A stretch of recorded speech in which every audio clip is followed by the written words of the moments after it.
Ya, oke. Kita akan masuk ke siri selanjutnya yang dimiliki oleh gimnosperme. Nah, yang terakhir kita harus mengetahui apa manfaat yang bisa kita ambil dari tumbuhan ini, gitu ya. Oke, kita cek yang pertama bahwa kelompok gimnosperme yaitu khususnya pada tumbuhan-tumbuhan konifer itu dia banyak digunakan sebagai bahan konstruksi bangunan. Ini bisa dipakai. Contohnya apa? Pinus mungkin, gitu ya. Batangnya bisa dipakai itu untuk konstruksi bangunan. Yang kedua, ada juga yang mampu menghasilkan resin, gitu ya, yaitu cairan kental yang dapat melindungi tumbuhan-tumbuhan konifer dari serangan jamur atau hama yang lainnya. Gitu. Dan ciri yang manfaat yang ketiga itu khusus pada Genetum genemon yang tadi kita kenal dengan nama melinjo, itu mampu dimanfaatkan oleh kita sebagai sumber makanan, ya.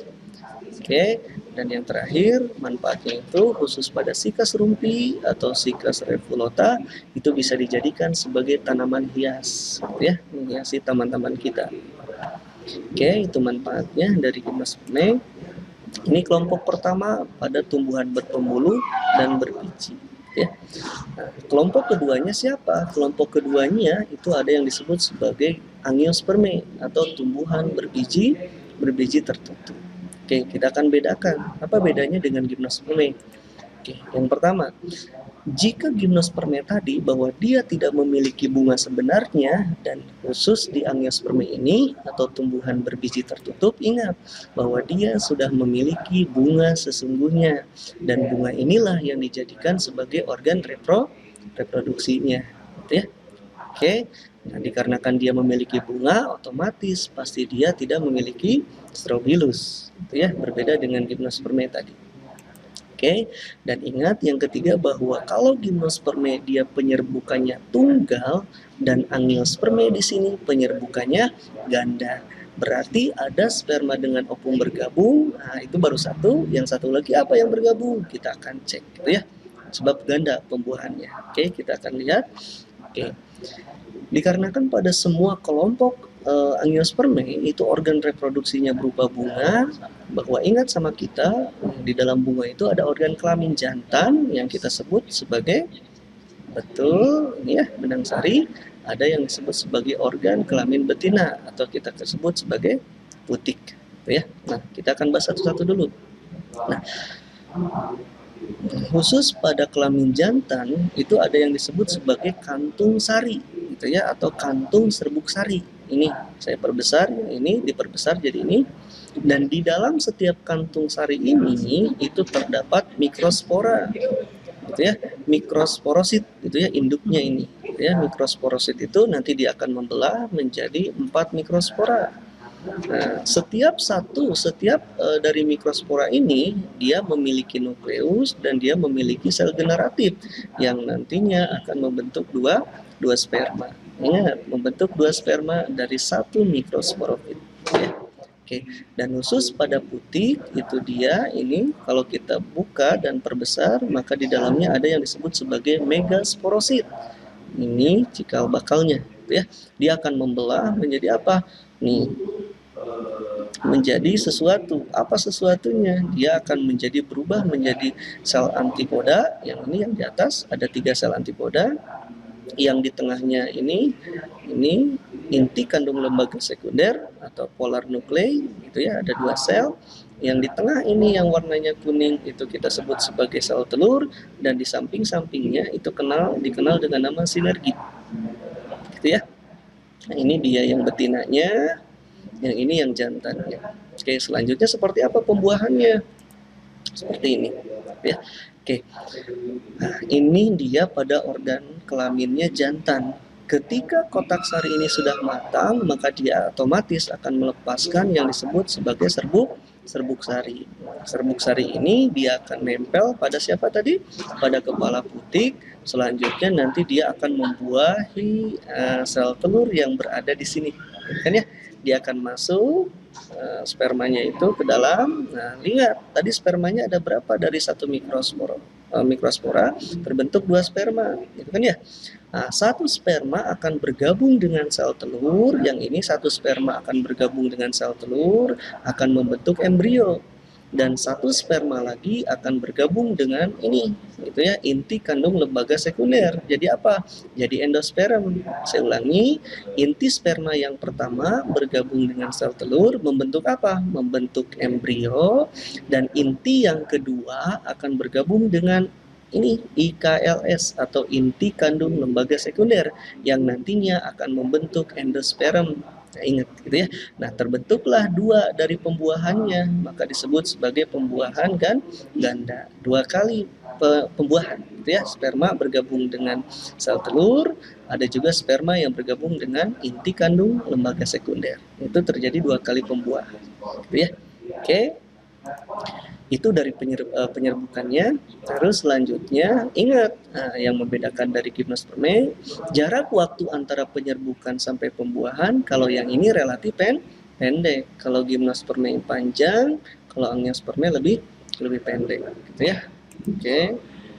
Nah, angiosperme ini dikelompokkan ke dalam dua kelompok besar, gitu ya. Kalau gimnosperme punya 4 kelompok, kalau angiosperme itu dia terdiri dari 2 kelompok, gitu ya. Kita akan cek apa kelompoknya.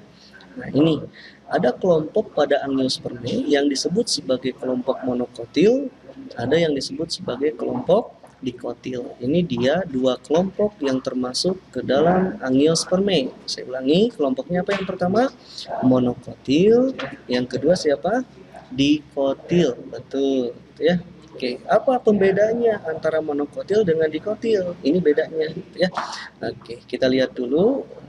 Ketika kita lihat dari bijinya atau bagian dari kotiledonnya, khusus untuk monokotil biasanya berkeping berapa? Berkeping 1 buah, gitu ya, berkeping 1. Khusus pada dikotil berkeping 2, gitu ya. Ini dikotil, ini bijinya berkeping 2. Nah, kalau monokotil berkeping 1.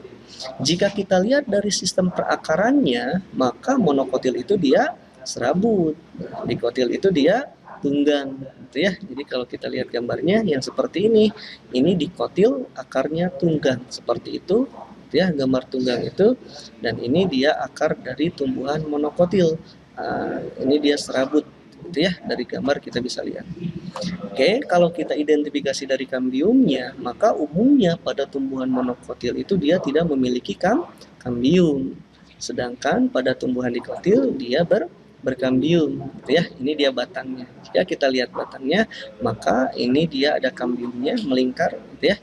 Kalau yang monokotil itu dia tidak ada kambiumnya, maka pembulunya tersebar, gitu ya. Oke, terus kita identifikasi dari tulang daunnya. Nah, ini dia tulang daunnya. Oke, khusus untuk monokotil itu dia tulang daunnya itu sejajar. Nah, yang ini sejajar, gitu ya, sejajar.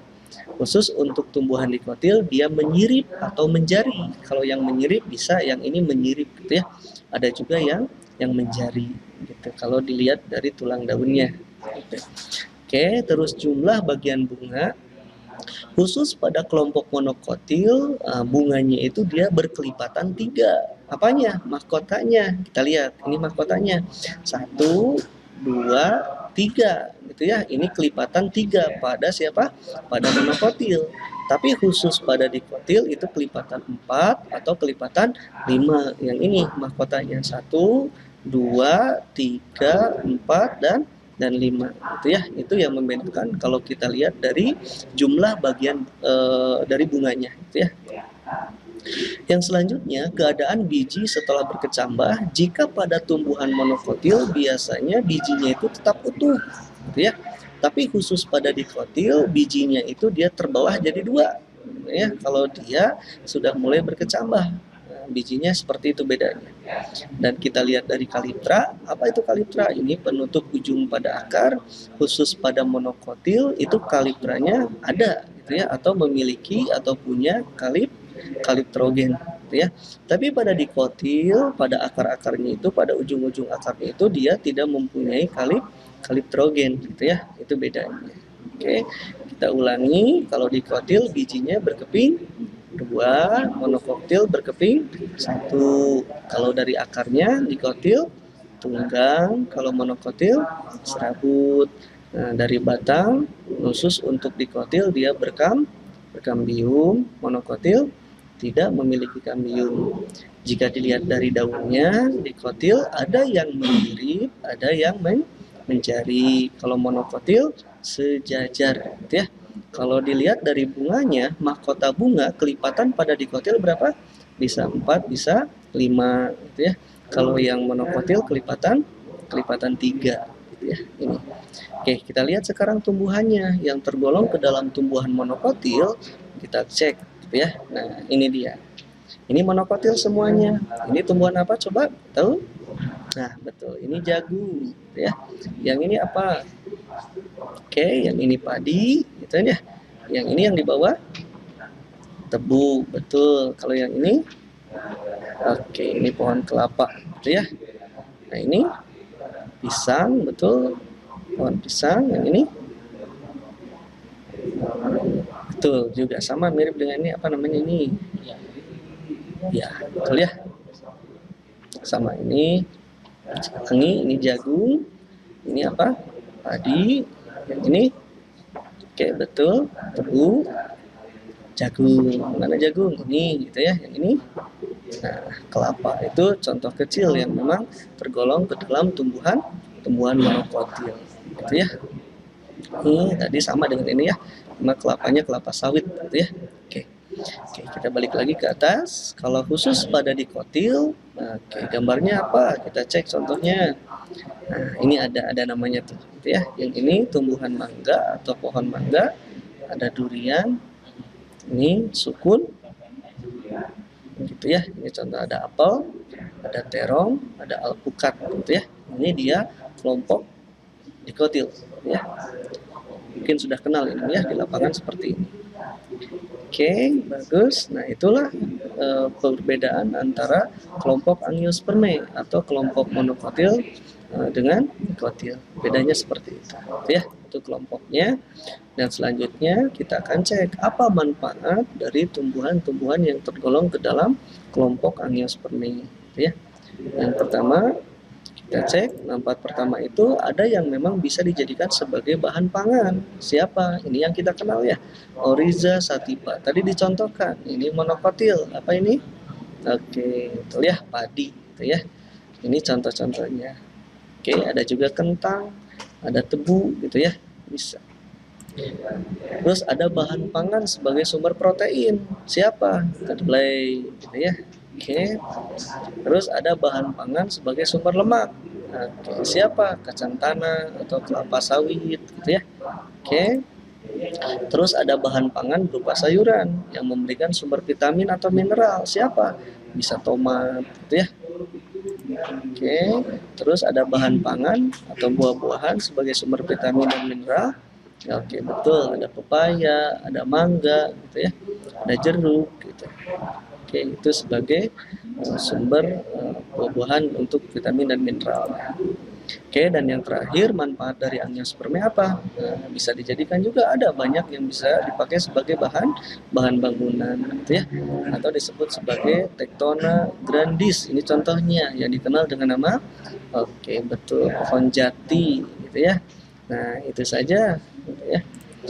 Oke, itu saja yang bisa saya sampaikan bahwa pada kelompok yang kita bahas yang kedua ini, yaitu tumbuhan berpembuluh dan berbiji, ada 2 kelompok, gitu ya, ada Gymnospermae dan Angiospermae. Ya, itu saja yang bisa saya sampaikan. Terima kasih atas segala perhatiannya. Assalamualaikum warahmatullahi wabarakatuh.